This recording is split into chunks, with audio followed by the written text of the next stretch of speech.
성경 일독을 위해서 오늘 우리가 함께 읽어나갈 하나님 말씀은 히브리서 11장부터 마지막 장인 13장까지 말씀입니다. 히브리서 11장은 우리가 잘 알고 있는 믿음장, 믿음에 대해서 설명합니다. 11장 1절을 보시면 믿음은 바라는 것들의 확신이요 보이지 않는 것들의 증거입니다 라고 설명하고 있습니다.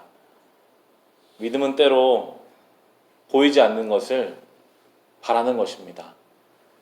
확실하지 않은 것을 확실하게 붙잡을 수 있게 해주는 것이 믿음이다 라고 하면서요, 3절을 보면 좀 더 쉽게 설명될 수 있는데요, 믿음으로 우리는 세상이 하나님의 말씀으로 지어졌다는 것을 깨닫습니다 라고 설명하고 있습니다.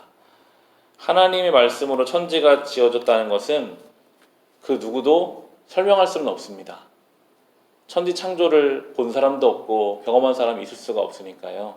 성경은 말합니다. 우리가 하나님이 모든 것을 지으셨다는 것을 알 수 있는 것은 믿음이다.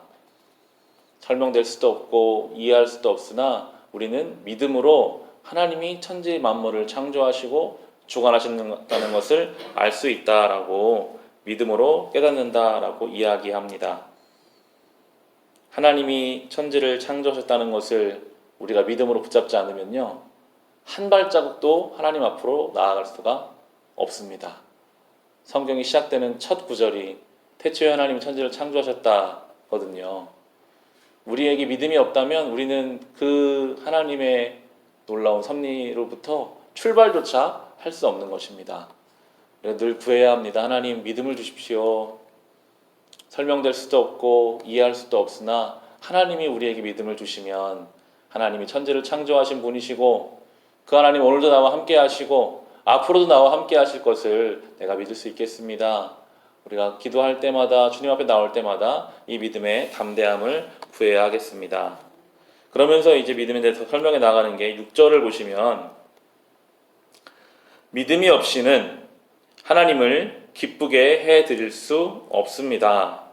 하나님께 나아가는 사람은 하나님이 계시다는 것과 하나님은 자기를 찾는 사람들에게 상을 주시는 분이시라는 것을 믿어야 합니다 라고 하면서 우리가 믿음으로 하나님을 기쁘시게 해드릴 수 있다. 하나님이 계신 것과 하나님을 찾는 사람들에게 상 주시는 분이심을 믿어라. 그 믿음이 하나님을 기쁘시게 한다라고 하면서요, 이제 아브라함 이야기부터 시작되게 됩니다. 8절을 보시면 믿음으로 아브라함은 부르심을 받았을 때에 순종하고 장차 자기 몫으로 받을 땅을 향해 나아갔습니다. 그런데 그는 어디로 가는지를 알지 못했지만 떠난 것입니다 라고 하면서 아브라함의 이 믿음이 하나님을 기쁘시게 했다라고 설명합니다. 아브라함이요, 어디로 가는지를 몰랐어요. 하나님이 가라 하실 때 어디로 가는지를 모르지만 갔습니다. 어디로 가는지도 모르는데 어떻게 갔을까요? 하나님 믿고 간 거죠. 하나님이 가라고 하시니까 가는 겁니다. 그 믿음이 하나님을 기쁘시게 했다라고 설명하고 있고요. 한 장 넘기셔서 24절 가보시면 모세에 대해서 나옵니다. 24절과 25절에 믿음으로 모세는 어른이 되었을 때에 바로 왕의 공주의 아들이라 불리기를 거절하였습니다. 오히려 그는 잠시 죄의 향락을 누리는 것보다 하나님의 백성과 함께 학대받는 길을 택하였습니다 라고 나오고 있습니다. 모세는 믿음으로 포기할 것들을 과감하게 포기했습니다.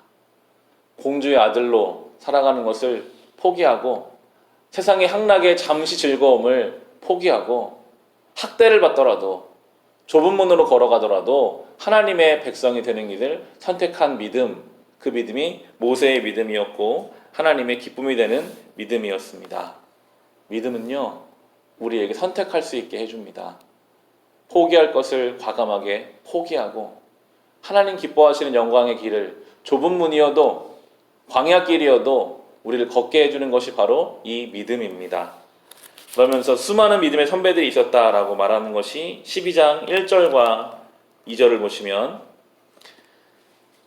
그러므로 이렇게 구름대와 같이 수많은 증인이 우리를 둘러싸고 있으니 우리도 갖가지 무거운 짐과 얽매는 죄를 벗어버리고 우리 앞에 놓인 다름질을 참으면서 달려갑시다. 믿음의 창시자여 완성자이신 예수를 바라봅시다. 그는 자기 앞에 놓여있는 기쁨을 내다보고서 부끄러움을 마음에 두지 않으시고 십자가를 참으셨습니다. 그리하여 그는 하나님의 보좌 오른쪽에 앉으셨습니다. 라고 하면서요, 예수를 바라보라. 그분이 믿음의 창시자, 믿음의 시작이시고 믿음의 완성자이시다. 우리의 믿음을 시작하신 분도 우리의 믿음 완성하실 분도 예수라고 우리에게 이야기해 주면서 예수를 바라보라. 하루에 몇 번이나 예수님을 생각하고 바라보고 묵상하며 우리는 살고 있을까요? 좀 더 자주, 좀 더 깊이 있게 예수의 십자가를 바라볼수록 우리는 담대한 믿음을 갖게 될 것입니다. 모세처럼 포기할 것이 포기가 될 것이고요. 아브라함처럼 가는 길을 알지 못해도 갈 수 있게 되는 것, 그것은 예수를 바라보는 그 믿음으로부터 나오게 됩니다.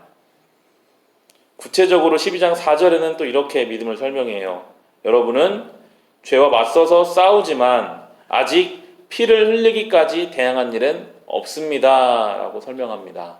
믿음은요, 때로 피 흘리면서 죄와 싸우는 것입니다. 정말 내가 이 길을 믿는다면 때로는 피 흘림이 있을 때까지 싸워야 합니다. 우리 안에는 죄성이 여전히 살아있거든요. 싸워야 돼요. 나는 원래 이러니까, 세상이 다 그런 거니까, 좋은 게 좋은 거니까.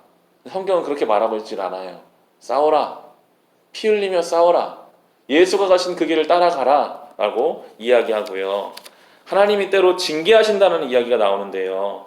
5절부터 보시면 또 여러분은 하나님께서 여러분을 향하여 자녀에게 말하듯이 하시니 권면을 잊었습니다.